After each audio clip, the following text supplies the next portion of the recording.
السلام عليكم ورحمة الله وبركاته. الحمد لله رب العالمين. الصلاة والسلام على سيدنا أشرف المرسلين وعلى آله وصحبه أجمعين. أما بعد، أعوذ بالله من الشيطان الرجيم. بسم الله الرحمن الرحيم. وما أرسلناك إلا رحمة للعالمين. صدق الله العظيم. قال نبينا صلى الله عليه وسلم: استوصوا بالنساء خيرا. صدق رسوله النبي الكريم. எல்லா புகழும் புகழ்ச்சி நம்மை படைத்தாலும் அல்லாஹ் ஒருவனுக்கு உரித்தாகுக. நமது நாயகம் உயிரினும் மேலான கண்மணி நாயகம் ஸல்லல்லாஹு அலைஹி வஸல்லம் அவர்கள் மீது அன்னார் வழிநடந்த அத்துணை ஸஹாபாக்கள், ஷுஹதாக்கள், ஸாலிஹீன்கள், நல்லோர்கள், வலிமார்கள், குறிப்பாக நாட்களில் சிறந்த நாளான இந்த ஜும்ஆ நாளன்று அல்லாஹ்வின் இறையில்லத்தை தேடி ஜும்ஆ தொழுகைக்காக விரைவாக வந்திருக்கும் நம் அத்துணை நபர்கள் மீதும், இனி இந்த அல்லாஹ்வின் சன்னிதானத்தை தேடி வருகிற அத்துணை இஸ்லாமிய உள்ளங்கள் மீதும் ஸலாத்தின் கருணையும் சலாமும் ஈடேற்றமும் உண்டாகட்டுமாக. ஆமீன். இன்னதீன இன்தல்லாஹில் இஸ்லாம். அல்லாஹ்விடத்தில் ஒப்புக்கொள்ளப்பட்ட மார்க்கம் என்றால் அது இஸ்லாம் மட்டும்தான். அந்த இஸ்லாம் மார்க்கத்தில் வாழ்கிற நாம் இந்த இஸ்லாமிய மார்க்கத்திலேயே வஃபாத் ஆகக்கூடிய பாக்கியத்தை அத்தனை பேருக்கும் அல்லாஹ் வழங்குவானாக. ஆமீன். கண்ணியமிகுந்த அல்லாஹ்வின் நல்லடியார்களே, ஹிஜ்ரி 1447 ஆண்டின் 3வது மாதமான வசந்த மாதமான ரபியுல் அவ்வல் என்கிற மாதத்தில் 26வது முறையில் நாம் அமர்ந்திருக்கிறோம். அல்ஹம்துலில்லாஹ். இந்த மாதத்தில் தான் முஹம்மது ஸல்லல்லாஹு அலைஹி வஸல்லம் அவர்கள் பிறந்தார்கள்.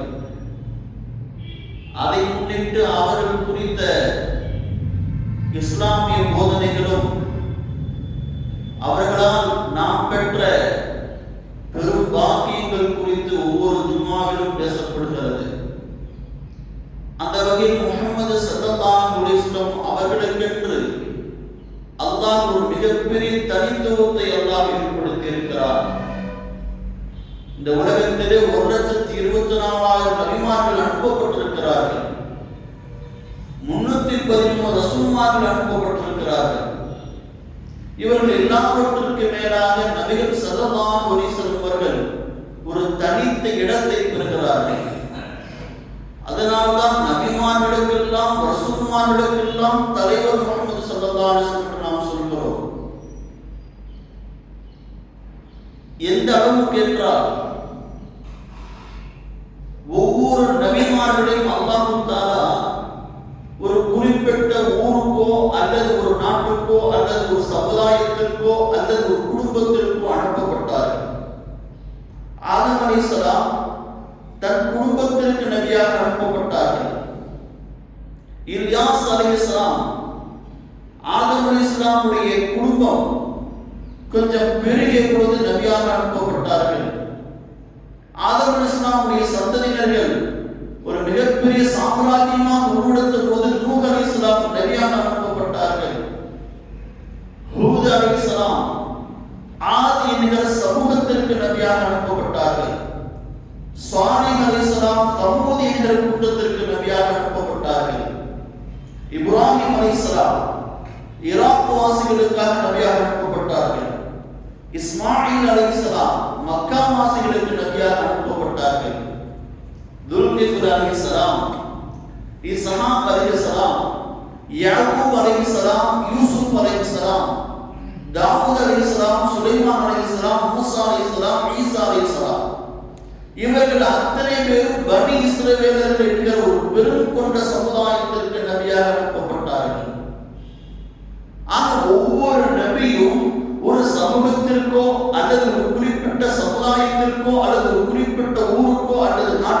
அல்லது குடும்பத்திற்கு நபியாக அனுப்பப்பட்டார்கள்.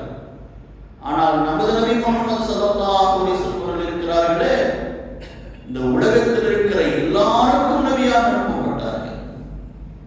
இந்த நாட்டுக்கு, இந்த சமுதாயத்திற்கு, அல்லது இந்த ஊரை சேர்ந்தவர்களுக்கு மட்டும் என்று நம் நபி முஹம்மது ஸல்லல்லாஹு அலைஹி வஸல்லம் அனுப்பப்படவில்லை. அகிலத்தார்களுக்கே நபியாக அனுப்பப்பட்டார்கள் முஹம்மது ஸல்லல்லாஹு அலைஹி வஸல்லம். எந்த நாட்டில் பிறந்தவனுக்கும் நபி என்றார் முஹம்மது ஸல்லல்லாஹு அலைஹி வஸல்லம். அதை அல்லாஹ்வின் திருமறையில் சொல்கிறார், தபாரக்கல்லதி நஸலல் ஃபுர்கான அலா அப்திஹி.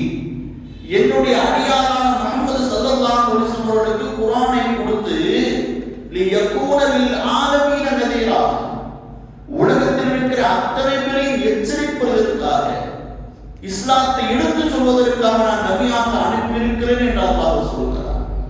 அப்ப நம்ம நபி ஸல்லல்லாஹு அலைஹி வஸல்லம் இருக்கிறார்களே, இந்த உலகத்தில் இருக்கிற எல்லாருக்கும் அவர்கள் தான் நபி. இந்தியாவை சேர்ந்த நமக்கும் அவர்கள் தான் நபி. அமெரிக்காவில் வாழ்கிற யாராக இருந்தாலும், சவுதியில் வாழ்ந்த யாராக இருந்தாலும் எல்லாருக்கும் நபி முஹம்மது ஸல்லல்லாஹு அலைஹி வஸல்லம் மட்டும்தான். அதை பெருமானார் சொன்னார்கள், எல்லா நபிமார்களும் யுபஅஸு அலா கௌமின் ஹாஸா, ஒரு குறிப்பிட்ட சமூகத்திற்கு, சமுதாயத்திற்கு நபியாக அனுப்பப்பட்டார்கள். ஆனால் வபுஇஸு அலன்னாஸி ஆமா, நான் எல்லா மனிதர்களுக்கும் பொதுவான ஒரு நபியாக அனுப்பப்பட்டேன் என்றார்கள் ஸல்லல்லாஹு அலைஹி வஸல்லம். அதனால் தான் சொல்கிறோம், எங்கள் நபி முஹம்மது ஸல்லல்லாஹு அலைஹி வஸல்லம் அவர்கள் உலகத்தில் இருக்கிற அத்தனை பேருக்கும் சொந்தம், அனைவருக்கும் சொந்தமானவர் நபிகள் ஸல்லல்லாஹு அலைஹி வஸல்லம். அதனால தான் அல்லாஹ் தஆலா சொல்கிறார், வமா அர்ஸல்னாக இல்லா ரஹ்மத்தல் லில் ஆலமீன். நபியே, உங்களை நாம் அகிலத்தில் இருக்கிற அத்தனைக்கும், இது யார் மட்டும், மனிதன மட்டுமல்ல, படைப்பினங்கள், விலங்கினங்கள், பறவை இனங்கள், தாவர இனங்கள் அத்தனையும் உள்ளவரும் அல்லாஹ் சொல்கிறார். அகிலத்தில் இருக்கிற எல்லா மனிதர்களுக்கும் மட்டுமல்ல, படைப்புகளுக்கும் நபியே உங்களை ஒரு கருணையாக நாம் அனுப்பியிருக்கிறோம் என்று அல்லாஹ் திருமறையிலே சொல்கிறார். நபிகள் ஸல்லல்லாஹு அலைஹி வஸல்லம் அப்படித்தான் வாழ்ந்தார்கள். முதியோர்கள், ரசூலுல்லாஹ் காலத்தில் வாழ்ந்த எல்லா முதியோர்களையும் கேட்டால் உனக்கு யார் பிடிக்கும்? எனக்கு முஹம்மது பிடிக்கும் என்று சொல்வார்கள். இளைஞர்களை கேட்டால் எனக்கு முஹம்மது தான் பிடிக்கும் என்பார்கள். பெருமானாருடைய வயது ஒத்த எல்லா தோழர்களையும் கேட்டால் எனக்கு முஹம்மது தான் பிடிக்கும் என்பார்கள். சிறுவர்களை கேட்டால் எனக்கு முஹம்மதை தான் பிடிக்கும் என்பார்கள். பெண்களை கேட்டால் எனக்கு முஹம்மது அவர்களை தான் பிடிக்கும் என்பார்கள். ஆக அத்தனை பேருடைய மனங்களின் கவர்ந்தவர்கள் ஸல்லல்லாஹு அலைஹி வஸல்லம். ஏனென்றால் அவர்கள் எல்லாருக்கும் சொந்தம்.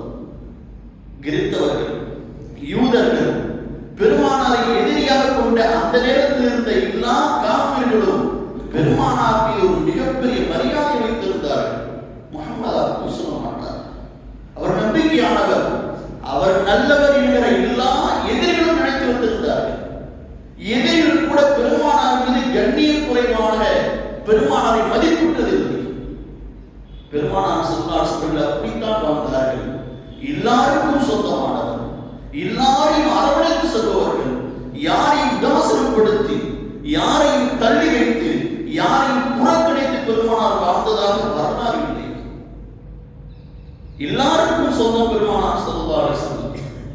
அந்த நேரத்தில் அடிமைகளையும் பெருமானார் ஆதரித்தார்கள், ஏழைகளையும் ஆதரித்தார்கள், பலவீனமான மக்களை ஆதரித்தார்கள், முக்கியமாக பெண்களை ஆதரித்தார்கள். அந்த நேரத்தில் பெண்கள் எல்லாம் ஒரு சின்ன காசாக ஆக்கப்பட்டிருந்தார்கள். ஒரு ஜடமாக, ஒரு மனித பொம்மையாகத்தான் அவர்கள் பார்த்தார்கள். யாரை? பெண்களை. அந்த நேரத்தில் இருந்த மக்காவாசிகள் அத்தனை பேரும் அதையெல்லாம் மாற்றி காட்டியவர்கள் ஸல்லல்லாஹு அலைஹி வஸல்லம். ஒரு கிதாப் இருக்கிறது, பெருமானார் ஸல்லல்லாஹு அலைஹி வஸல்லம் பார்வையில் பெண்கள் எந்த கண்ணோட்டத்தில் இருந்தார்கள் என்கிற ஒரு மிகப்பெரிய கிதாப் இருக்கிறது. அதில் மொத்தம் 621 பக்கம் இருக்கிறது. பெருமானார் ஸல்லல்லாஹு அலைஹி வஸல்லம் ஆச்சரியப்படுகிறீர்கள். குழந்தைகளோடு பெருமானார் உருவாடி இருக்கிறார்கள். குழந்தைகளோடு பெருமானார் ஸல்லல்லாஹு அலைஹி வஸல்லம் விளையாடிய வரலாறு இருக்கிறது. எல்லா தரப்பு மக்களிடத்திலும் பெருமானார் தன்னுடைய பங்களிப்பை கொடுத்திருந்தார்கள். குறிப்பாக எல்லா பெண்களிடத்திலும் பெருமானார் ஸல்லல்லாஹு அலைஹி வஸல்லம் அவர்களுக்கு என்ன தேவையோ அவர்களுக்கான உரிமைகளை வாங்கி தருவது முதற்கொண்டு, அவர்களுக்கான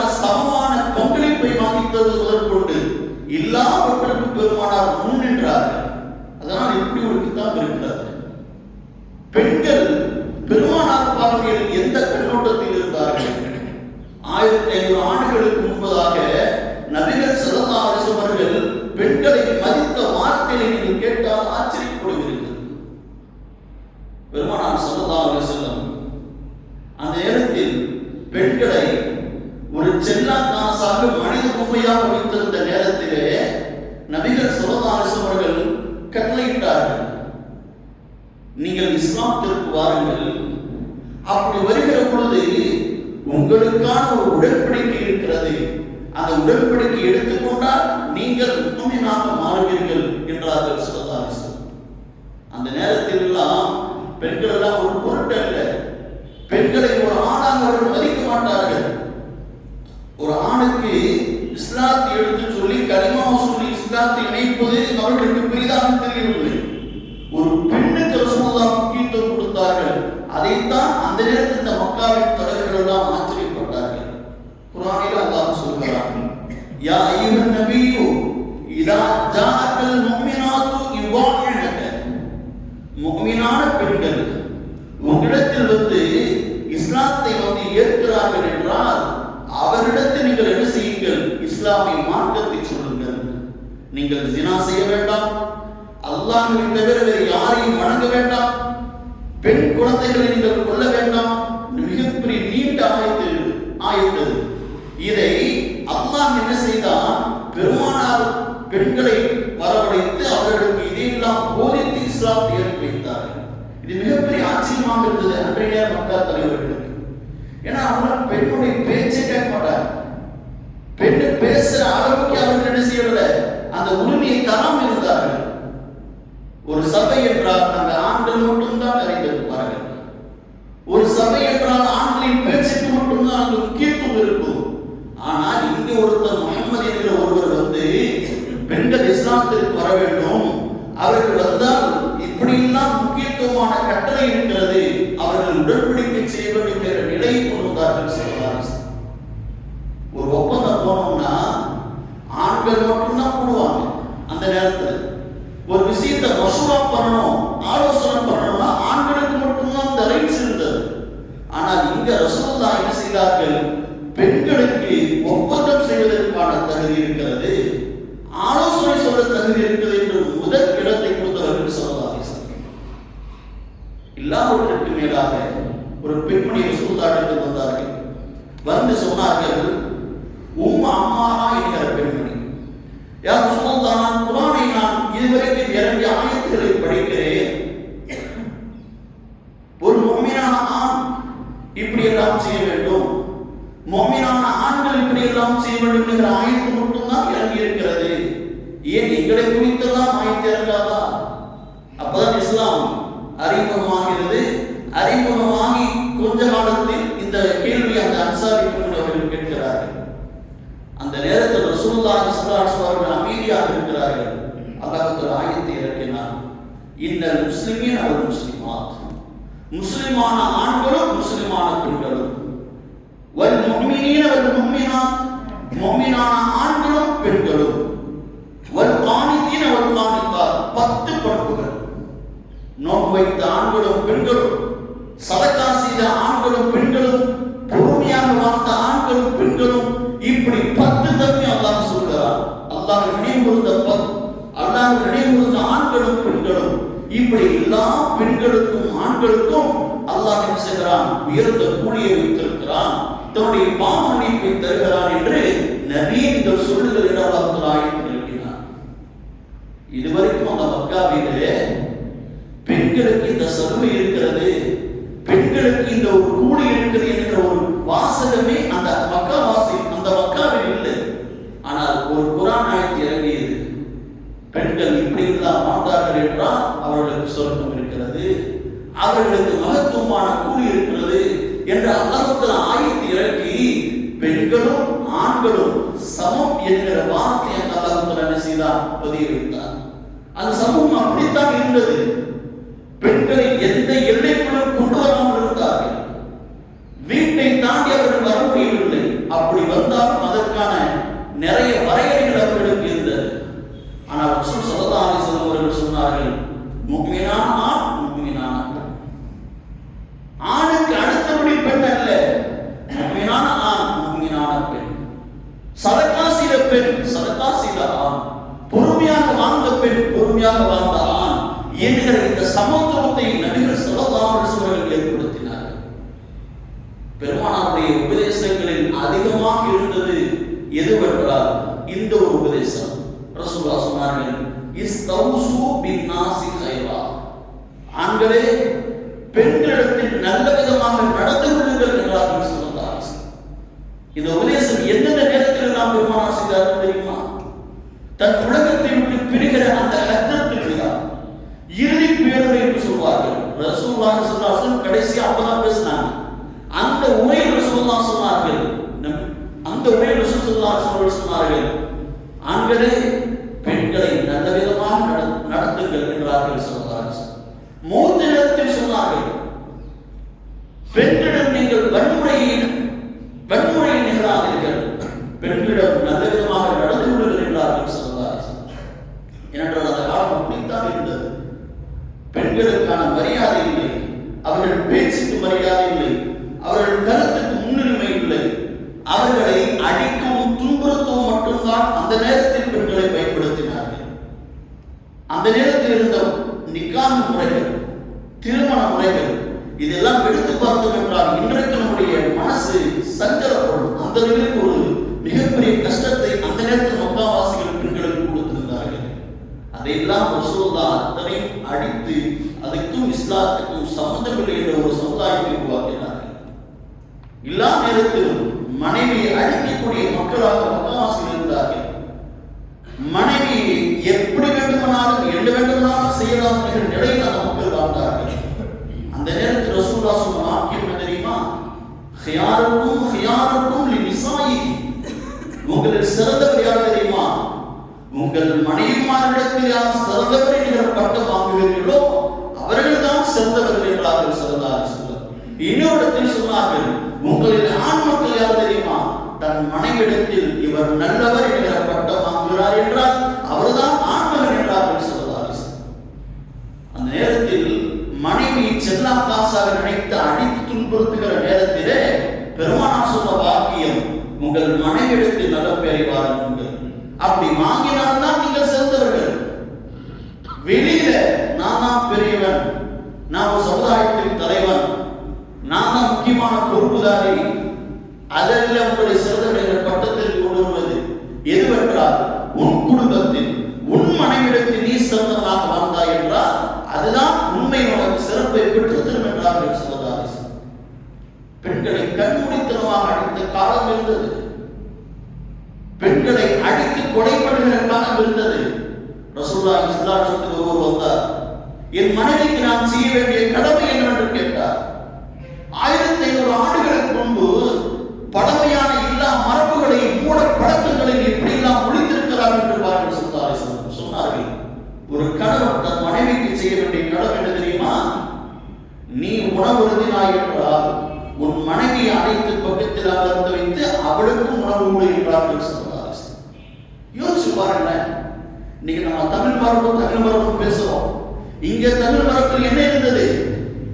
கணவனின் எச்சிலில் பெண் சாப்பிட வேண்டும், கணவனுடைய தட்டிலே மனைவி சாப்பிட வேண்டும், கணவன் சாப்பிட்ட பிறகுதான் மனைவி சாப்பிட வேண்டும் என்கிற பழக்கங்களும் மரபுகளும் உயர்ந்த மரபுகளாக இங்கே கொண்டிருந்த நேரத்திலே 1100 ஆண்டுகளுக்கு முன்புதான் பெருமானார் சொல்லியிருக்கிறார்கள். பாருங்கள், நீ சாப்பிட்டாய் என்றால் உனக்கு பிறகு ஒரு மனைவிக்கு சாப்பாடு அல்ல, நீ சாப்பிடுகிற பொழுது உன் மனைவியும் சேர்த்து சாப்பிடவை என்றார்கள் ஸல்லல்லாஹு அலைஹி வஸல்லம். நீ ஆடை உடுத்துகிறாய் என்றால் அதே தரத்தில் உள்ள ஆடை உன் மனைவிக்கு உடுத்துக் கொடு என்றார்கள் ஸல்லல்லாஹு அலைஹி வஸல்லம். வலா தத்ரிபில் வஜ்ஹ, பெண்களை முகத்தில் அடிக்க வேண்டாம், கன்னத்தில் அடிக்காதீர்கள் என்றார்கள் ஸல்லல்லாஹு அலைஹி வஸல்லம். அந்த நேரத்தில் எவ்வளவு பெரிய உயர்ந்த போதனையாக இருந்திருக்கும் என்று யோசித்து பாருங்கள். பெண்கள் இந்த கட்டளைகள் எல்லாம் அவர்கள் எவ்வளவு பெரிய வரப்பிரசாதமாக இருப்பார்கள். இன்னும் சொன்னார்கள் ஸல்லல்லாஹு அலைஹி வஸல்லம், வலா துகப்பிர், பெண்களை அசிங்கப்படுத்தி கண்ணிய குறைவாக நீங்கள் பேசாதீர்கள். நீங்க பெண்கிட்ட பேசினா, மனைவிட்ட பேசினா, மனைவியை அசிங்கமாக திட்டுறது, இழிவாக பேசுறது, இழிவான வார்த்தையை கொண்டு பேசுறது, அன்றைக்கு ரசூலுல்லாஹி ஸல்லல்லாஹு அலைஹி வஸல்லம் அத்தனையும் தடுத்தார்கள். உங்கள் மனைவிமாரிடம் நீங்கள் பெண்களிடம் இழிவாக பேசாதீர்கள், அநாகரிகமாக பேசாதீர்கள், கெட்ட வார்த்தைகளால் பேசாதீர்கள். அடுத்து சொன்னார்கள் ஸல்லல்லாஹு அலைஹி வஸல்லம், வலா தஹது இல்லா ஃபில் பைத்தி, உன் மனைவியை கண்டிக்க நாடினாய் என்றால் உன் வீட்டில் உன் அறையில் மட்டும் கண்டி என்றார்கள் ஸல்லல்லாஹு அலைஹி வஸல்லம். உன் மனைவியுடைய ஒரு செயல் பிடிக்கவில்லையா, ரோட்டை போட்டு அடிக்கிறது அல்ல, திருமணம் போட்டு அடிக்கிறது அல்ல, திருமணம் போட்டு 4 பேர் முன்னாடி உறவுகள் முன்னாடி கண்டபடி பேசுவதல்ல. உன் அறைக்குள் உன்னுடைய வீட்டில் உன்னுடைய மனைவியை செய், நீ செய்வது சரியல்ல, இப்படி செய்தால் எவ்வளவு நன்றாக இருக்கும் என்று சொல்லி உன் மனைவியை திருத்தப்பா. பொதுவெளியில் உன் மனைவியை கண்டிக்க வேண்டாம் என்று 1100 ஆண்டுகளுக்கு முன்பதாக சொன்னார்கள் என்றால் அந்த நாயகம் ஸல்லல்லாஹு அலைஹி வஸல்லம் தான் தீர்க்கதரிசி. எல்லா காலத்துக்கும் பொருத்தமான உபதேசத்தையும் கட்டளைகளையும் உபன்யாசங்களையும் சொன்னவர்கள் ஸல்லல்லாஹு அலைஹி வஸல்லம் மட்டும்தான். இதெல்லாம் ஏன் சொல்கிறேன் என்றால், பெண்களை ஒரு நேரத்தில் இப்படியெல்லாம் அவர்கள் ஆக்கி வைத்திருந்தார்கள். அதையெல்லாம் உடைத்து பெண்களுக்கு சம உரிமையை கொடுத்தவர்கள் ஸல்லல்லாஹு அலைஹி வஸல்லம். ஒரு நேரம் உமர் ரலியல்லாஹு சொல்கிறார்கள், நாங்கள் எல்லாம் பெண்களை ஒரு பொருட்டாக மதிப்பதில்லை, அந்த நேரத்தில் ஒரு பொருளாக நாங்கள் கருத மாட்டோம் சொன்னார்கள். உமர் அந்த வார்த்தை இன்னும் கிதாபுகளில் இருக்கிறது. உமர் சொல்கிறார்கள், பெண்களை நாங்கள் மனித பொம்மையாகத்தான் வைத்திருந்தோம், அவர்கள் கருத்துக்கோ பேச்சுக்கு நாங்கள் முன்னுரிமை தரமாட்டோம், அவர்களை நாங்கள் அப்படித்தான் வைத்திருந்தோம். இஸ்லாம் வந்தது, அவர்களுக்கு எதையெல்லாம் கொடுக்க வேண்டுமோ அந்த உரிமைகளை சரியாக கொடுத்தது என்கிறார்கள் உமர் ரலியல்லாஹு. அவர்களே தன்னுடைய வரலாறு நடந்த ஒரு சம்பவத்தை சொல்கிறார்கள். ஒரு நேரம் என் மனைவிக்கு எனக்கு வாக்குவாதம், அந்த வாக்குவாதத்தில் எனக்கு பதிலுக்கு பதில் பேசிக்கொண்டே இருந்தார். நான் கேட்டேன், என் பேச்சுக்கே மறுபேச்சா, என் பேச்சுக்கு மறுபேச்சு பேசுறியா அப்படின்னு கேட்டேன். என் மனைவி சொன்னார்கள், உங்கள் மகளான ஹப்ஸா ரசூல் ஸல்லல்லாஹு அலைஹி வஸல்லம் மனைவி ரசூலுல்லாஹ்வுக்கு என்ன செய்கிறார்கள், மறுகருத்து பேசுகிறார்கள். ரசூலுல்லாஹ் சொன்ன கருத்துக்கு மறுகருத்து சொல்றாங்க, ரசூலுல்லாஹ் சொன்ன பேச்சுக்கு மறுபேச்சு பேசுறாங்க. ஏன் நாங்க பேசக்கூடாதா? உங்கள் மகளான ரசூலுல்லாஹ்வுடைய மனைவி ரசூலுல்லாஹ்விடம் என்ன செய்கிறார்கள், ரசூல் ஸல்லல்லாஹு அலைஹி வஸல்லம் என்ன செய்கிறார்கள், முரணாக நிற்கிறார்கள் ஒரு கருத்துக்கு. எங்களுக்கு கருத்து உண்மை இல்லையா அப்படி என் மனைவி என்னை பார்த்து கேட்டார்கள் என்று உமர் ரலியல்லாஹு அன்ஹு அறிவிக்கிறார்கள். பின்னே ஒரு காலம் வந்தது, உமர் ரலியல்லாஹு ஜனாதிபதியாக ஆனார். 2ஆம் ஜனாதிபதியாக உமர் ரலியல்லாஹு ஆட்சியில் வந்து அமர்ந்தார்கள். அந்த நேரத்தில் உமர் ரலியல்லாஹுவை பார்ப்பதற்காக ஒரு மனிதர் வீட்டுக்கு வருகிறார். வந்தவர் வீட்டினுடைய அருகாமையில் வருகிறார். உமர் ரலியல்லாஹுடைய வீட்டுக்குள்ள கடும் வாக்குவாதமா இருக்கு. பெண் சவுண்ட் மட்டும் கேட்குது. உமர் ரலியல்லாஹுடைய மனைவி மட்டும் பேசிட்டு இருக்கிறாங்க, சத்தமோடு பேசிட்டு இருக்கிறாங்க. எதிரில் உட்கார்ந்து இருக்கிற உமர் ரலியல்லாஹு அவர்கள் அமைதியா இருக்கிறார். தான் மனைவி பேசுற எல்லா பேச்சு கேட்டுக்கிட்டு இருக்கிறார். கண்டபடி அவங்க என்ன சொல்றாங்க, தன்னுடைய கருத்தை சொல்லிக்கிட்டே இருக்கிறான். இதை கேட்கிறார். கேட்டவர் அப்படியே திரும்பி போயிடுறார். இந்த விஷயம் உமர் ரலியல்லாஹு அவர்களுக்கு தெரியுது. உமர் ரலியல்லாஹு அந்த மனிதரை கூப்பிட்டு, ஏன் என் வீட்டுக்கு வந்தீங்க, வந்துட்டு உள்ள வராம போயிட்டீங்களே, என்ன காரணம்? இல்ல, என் மனைவி சரியில்லை, என் மனைவி என்ன செய்யறா, எனக்கு எப்பத்தான் முரண்பட்டு நிற்கிறா, அதை கம்ப்ளைண்ட் பண்றதுக்காக நான் வந்தேன். வந்து பார்த்தா உங்க வீட்டிலேயே இந்த மாதிரி ஒரு நிலை, உங்க மனைவி என்ன செய்யறாங்க, உங்களுக்கு பாடம் நடத்திட்டு இருக்கிறாங்க, நீங்க அமைதியா இருக்கீங்க, இது சரி வராது, நான் வந்துட்டேன். இப்போ உமர் ரலியல்லாஹு சொன்னார்கள், யா அய்யுஹல் அஹி, என்னுடைய சகோதரனே நன்றாக கேள், என் மனைவி இருக்கிறாரே எனக்காக சமைக்கிறார், என் மனைவி எனக்காக ரொட்டி சுடுகிறார், எனக்காக ஆணம் சமைக்கிறார், எனக்காக என் துணிமணிகளை அவர் என்ன செய்கிறார், துவைத்து போடுகிறார், எனக்காக என் பிள்ளைகளுக்காக என் பிள்ளைகளை வளர்க்கிறார், என் பிள்ளைகளுக்கு பாலூட்டுகிறார். இவ்வளவு செய்யறப்ப அவர் சின்ன சின்ன விஷயங்கள் கருத்து முற்படுறப்ப நான் பொறுமையாக இருக்கக்கூடாதா? நான் பொறுமையாக இருந்தால் நான் தோத்து போய்விட்டேன் என்று அர்த்தமா? இல்லை, நான் என்ன செய்கிறேன், மனைவிக்கு நான் விட்டு கொடுக்கிறேன், அதனால் எங்களுடைய வாழ்க்கை நல்லபடியாக நடக்கிறது என்றார்கள் உமர் ரலியல்லாஹு. ஒரு நேரத்தில் உமர் ரலியல்லாஹு மனைவியிடம் சண்டை போட்டவர்கள், என் பேச்சுக்கு மறு பேச்சா என்று கேட்டவர்கள், ரசூலுல்லாஹ் இஸ்லாம் வந்தது அந்த பெண்களுக்கான எல்லா உரிமைகளையும் கொடுத்தார்கள். யார்? உமர் ரலியல்லாஹு. எப்படி ஒரு சமூகத்தை மாற்றி இருக்கிறார்கள் என்று பாருங்கள். ஸல்லல்லாஹு அலைஹி வஸல்லம் ஒரு பெண் வந்தார்கள். வந்து அல்லாஹ்வின் திருத்தூதரவர்களே, இந்த ஆண்கள் என்ன செய்கிறார்கள்? எப்பொழுதும் உங்களை சுற்றியே இருக்கிறார்கள். 5 வேளை தொழுகைக்கு வர்றாங்க, உங்க பேச்செல்லாம் கேட்கிறாங்க, மார்க்க கல்வி கத்துக்கிறாங்க. இன்னைக்கு என்ன இந்த ஸ்மார்ட்ல என்ன குர்ஆன் இறங்கிச்சுங்கிறது அவங்களுக்கு தெரியுது. கூடவே இருக்கிறாங்க. எங்களால முடியல, பெண்கள் எங்களால முடியல. நாங்க இன்னும் பிரதேசத்துக்கு வர முடியுமா? உங்க கூட இருக்க முடியுமா? இல்ல. நீங்க என்ன செய்ய அவர் சொல்லலாம்? நீங்கள் என்ன செய்ய வேண்டும் என்றால் ஃபஜஅல்னா மின் நஃப்ஸிக யௌமா. இந்த 7 நாள் ஒரு வார்த்தை கேட்டனால அதுல ஒரு நாள் எங்களுக்காக ஒதுக்குங்க, பெண்களுக்காக ஒதுக்குங்க. நாங்க வருவோம், குர்ஆனை படிச்சு கொடுங்க, நல்ல விஷயங்களை கற்றுக் கொடுங்க, நாங்க கற்றுக்கொள்கிறோம். ஆண்களுக்கு மட்டும் 7 நாள் அவர்கள் சிறாக மார்க்கத்தை கற்கிறார்கள். எங்களுக்கு அந்த நிலை இல்லை. எங்களுக்கு ஒரு நாளை நீங்க கொடுக்கணும். யார் ரசூலுல்லாஹ் நினைக்கிறாங்க? நீங்க யோசிச்சு பாருங்க.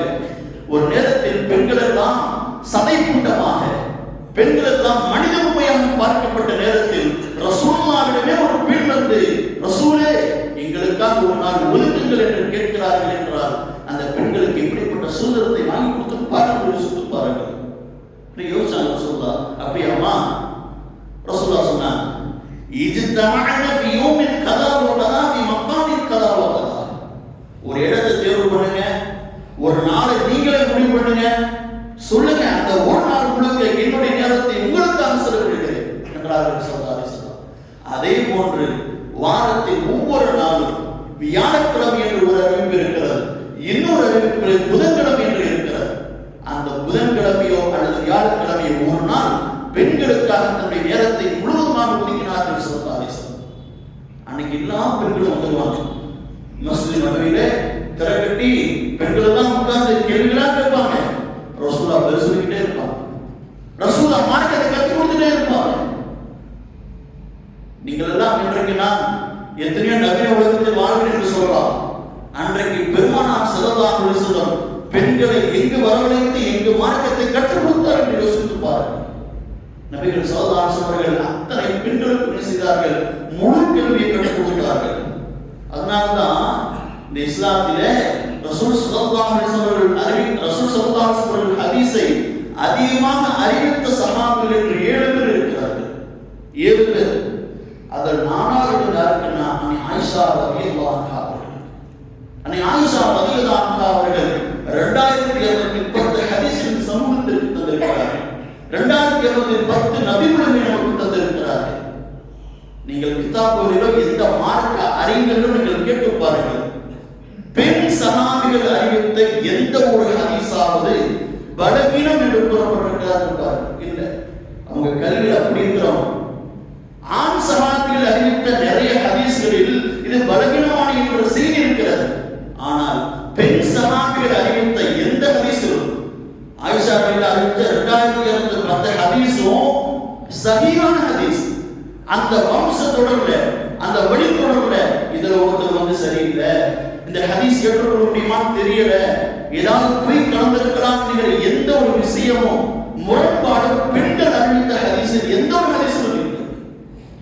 மார்க்க கல்வியில் ஆண்களை விட மிக மிக சிறந்த கல்வியை கற்று அதை மக்களுக்கு போதிக்கிற அந்த பண்பை அல்லாஹ் பெண்களுக்கு கொடுத்திருக்கிறார். அதனால்தான் பெண் சஹாபிகள் அறிவித்த எந்த ஒரு ஹதீஸும் பலவீனமான ஹதீஸ் என்று சொல்லப்படவில்லை.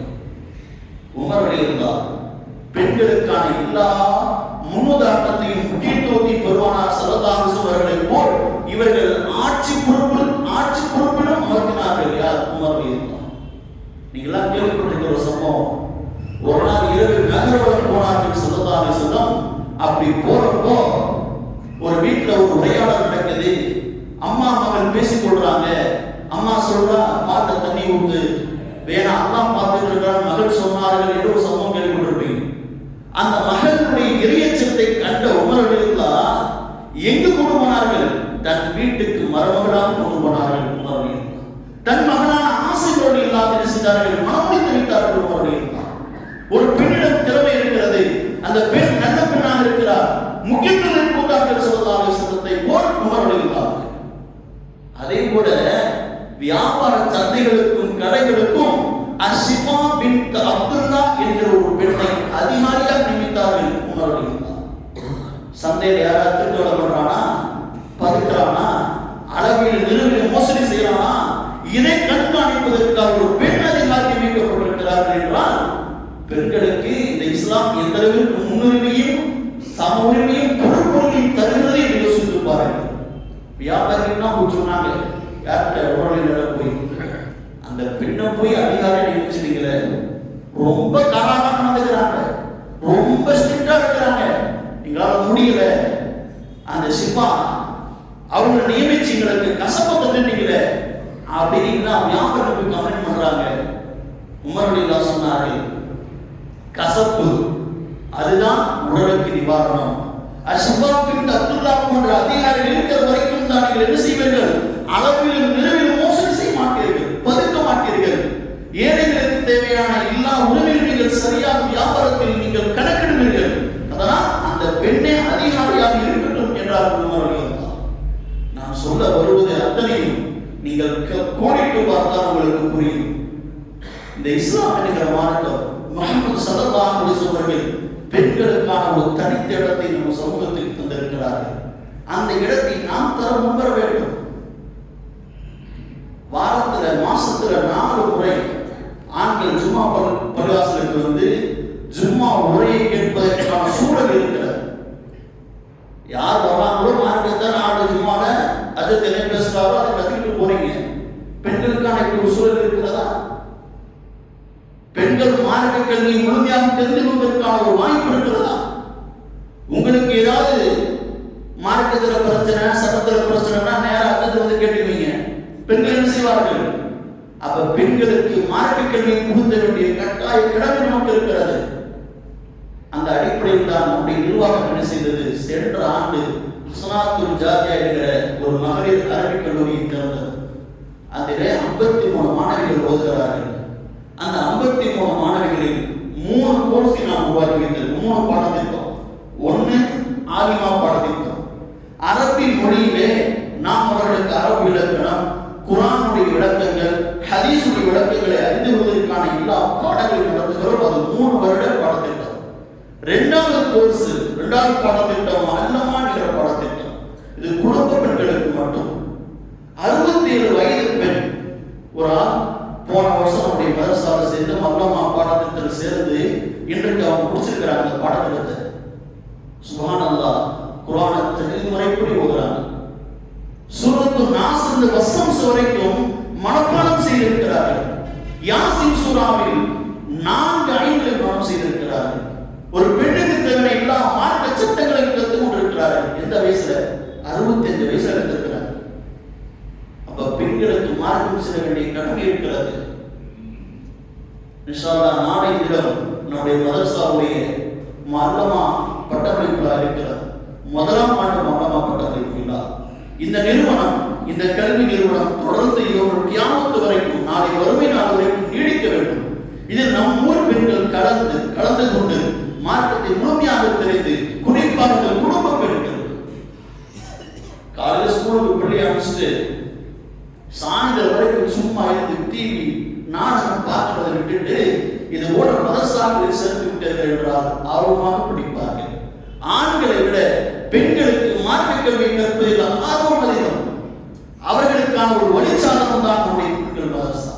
அந்த பெண்கள் மதரசாவுடைய 1ஆம் ஆண்டு மல்லமா பட்டமளிப்பு விழா நாளை தினம் மகரிபுக்கு பிறகு நம்முடைய நடுக்கடை ஜமா சமுதாய மஹாலில் நடைபெற உள்ளது.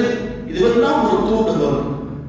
நம் ஊர் பெண்கள் அத்தனை பேருக்கு மார்க்கம் முழுமையாக தெரிய வேண்டும். அத்தனை பேருக்கும் யாசின் தெரிய வேண்டும்.